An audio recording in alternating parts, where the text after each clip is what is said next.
नमस्कार दोस्तों, कैसे हैं आप सब। स्वागत है आप सभी का आपके अपने YouTube चैनल पर। दोस्तों, आज हम यूपी के गांव में घटित एक ऐसी घटना आपको बताने जा रहे हैं जिसे सुनकर आपको अपने कानों पर यकीन नहीं होगा। ऐसे में दोस्तों, आप जरा सोचकर देखिए कि इच्छाधारी नाग नागिन के पास नागमणि होती है। उसमें इतनी शक्तियाँ होती हैं कि वो किसी का भी रूप धारण कर सकते हैं, किसी को मार सकते हैं, कोई भी भारी चीज उठा सकते हैं। ऐसे में उस नागमणि में कितनी शक्तियाँ होंगी। ऐसे में अगर ये किसी इंसान के हाथ लग जाए तो वो इंसान बहुत शक्तिशाली हो जाएगा, जिससे वो जो चाहे वो कर सकता है। लेकिन दोस्तों, नागमणि कोई साधारण इंसान हासिल नहीं कर सकता। ये केवल इच्छाधारी नाग नागिन को ही कठिन तपस्या के बाद महादेव से प्राप्त होती है, क्योंकि नाग नागिन महादेव शिव को ही अपना आराध्य मानते हैं और उनकी हजारों वर्षों की कठिन तपस्या से भगवान शिव खुश होकर उन्हें नागमणि देते हैं, जिन्हें इच्छाधारी नाग नागिन को संभाल कर रखना होता है। लेकिन दोस्तों, अगर कोई नागमणि चालाकी से चुरा ले तो उस व्यक्ति के साथ क्या होगा, आइए जानते हैं आज की इस वीडियो में। क्योंकि तब क्या हुआ होगा जब इच्छाधारी नागिन ने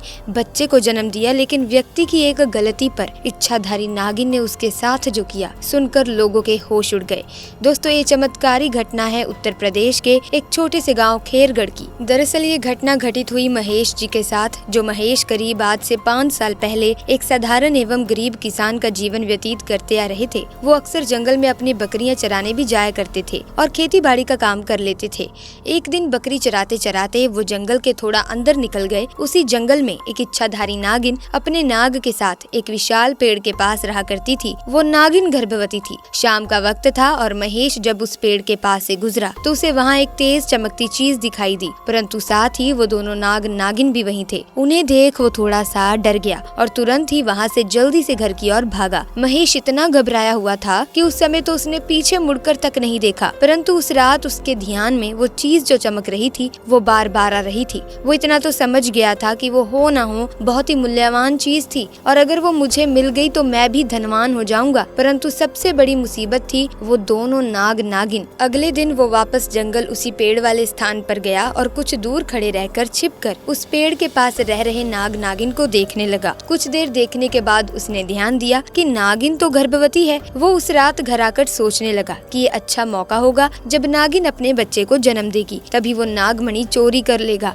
क्योंकि उस समय नागिन कमजोर होगी। बस नाग को मारना होगा। दोस्तों, कहते हैं कि अगर किसी नाग के मुंह की तरफ गोबर मार दिया जाए तो वो अपना होश खो बैठता है। अब महेश हर रोज गोबर लेकर उस विशाल पेड़ के पास छुपकर सही मौके का इंतजार करने लगा। एक दिन वो मौका भी आया जब नागिन अपने बच्चे को जन्म देने वाली थी। तभी चुपके से महेश ने नाग के मुंह की तरफ गोबर मारा और फिर एक बड़ा पत्थर उठाकर नाग को मार डाला। फिर उसने नागिन और उसके बच्चे को भी मार डाला और उस मणि को उठाकर जल्दी से घर की तरफ निकल पड़ा। परंतु उधर नागिन किसी तरह बच गई थी और बस बेहोश पड़ी थी। जब नागिन को होश आया और उसने अपने बच्चे और पति को मरा देखा तो उसके दुख दर्द का ठिकाना नहीं रहा। वो उस समय गुस्से से पागल हुए जा रही थी और उसने महेश से बदला लेने की ठानी। परंतु मणि चली जाने के कारण वो अपनी शक्तियों का प्रयोग नहीं कर सकती थी, परंतु अभी भी वो अपना रूप तो बदल ही सकती थी। इधर महेश को जैसे ही मणि मिली उसका तो पूरा जीवन ही परिवर्तित हो गया। उसकी फसल इस बार काफी अच्छी हुई और काफी महंगे भाव में भी बिकी। उसकी तो जैसे मानो लॉटरी लग गई हो, क्योंकि जो भी वो धंधा कर रहा था उसे हर जगह से लाभ मिल रहा था और महेश को पता था कि ये सब उस चमत्कारी नागमणि का ही कमाल है। गाँव में हर जगह उसका नाम था। महेश के उस रुतबे को देख एक अच्छा रिश्ता महेश के लिए उसके पास ही के गाँव से आया और आंचल नाम की एक सुंदर स्त्री से उसका विवाह संपन्न हुआ। आंचल अपने पति महेश को बहुत प्यार करती थी, बहुत इज्जत देती थी। दोनों एक दूसरे का कदम कदम पर साथ निभाते। उनकी जोड़ी गांव में मिसाल बन चुकी थी।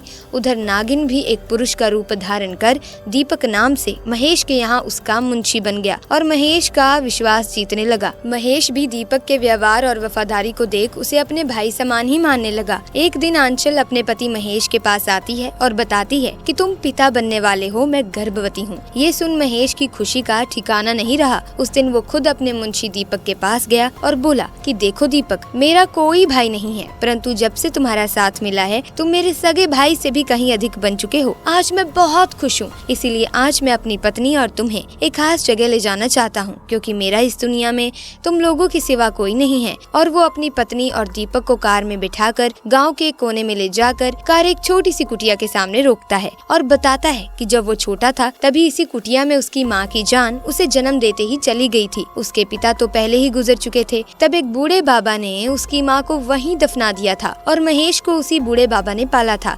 महेश बताता है कि जब भी उसके साथ कोई बुरी घटना होती है या वो बहुत ज्यादा दुखी होता है तो बस वो इसी कुटिया के पास चला आता है। उसे यहाँ अनोखा सुकून मिलता है। महेश आगे बताता है कि आज तुम दोनों को मैं इसीलिए यहाँ लाया हूँ क्योंकि तुम दोनों अब मेरी जिंदगी का एक अहम हिस्सा बन चुके हो। दोस्तों ये सुन सभी की आंखों में पानी भर आता है। कुछ देर रुकने के बाद जब वे वापस पहाड़ी से होते हुए घर की ओर जाते हैं तो अचानक उनकी गाड़ी पहाड़ी पर एक बड़े पत्थर से टकराती है और गाड़ी को जोर का झटका लगता है, जिसके कारण महेश तो कार में ही फंसा रहता है, परंतु उसकी पत्नी आंचल पहाड़ से नीचे गिर एक पेड़ पर अटक जाती है और उस पेड़ के ठीक नीचे बहुत गहरी खाई थी।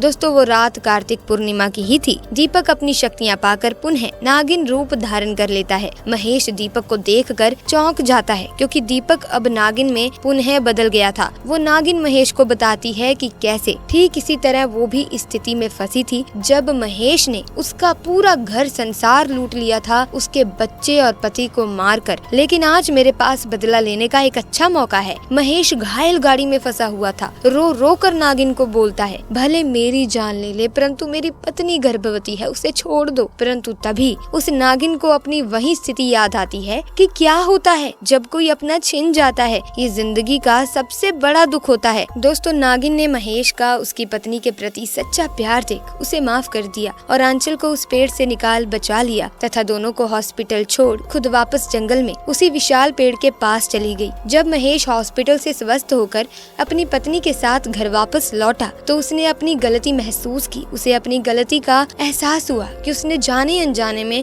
लालच में आकर कितनी बड़ी गलती करी है। वो नागमणि को लेकर उसी विशाल पेड़ के पास गया। उस पेड़ के पास उस नागमणि को रख फूट फूट कर रोने लगा, अपनी गलती का पश्चाताप करने लगा, माफी मांगने लगा और शाम को घर वापस आ गया। दोस्तों देखा जाए तो कभी कभी इंसान लालच में इतनी बड़ी गलती कर बैठता है कि फिर उस गलती को कभी भी ठीक ही नहीं किया जा सकता, बस अंत में पछतावा रह जाता है। आपको ये घटना कैसी लगी कमेंट सेक्शन में जरूर बताना। साथ ही महादेव के भक्त पूरी श्रद्धा से सच्चे मन से जरूर लिखना हर हर महादेव, ताकि भगवान शिव की कृपा आप पर आपके परिवार पर सदैव बनी रहे। इसी के साथ दोस्तों आज की वीडियो में बस इतना ही। मिलेंगे अन्य वीडियो में नई जानकारी के साथ, नई घटना के साथ। ऐसे में वीडियो को लाइक और शेयर करना ना भूलें और चैनल को सब्सक्राइब करके बेल आइकन को प्रेस कर दें ताकि नए वीडियोस की अपडेट आपको मिलती रहे। आपका बहुत बहुत धन्यवाद।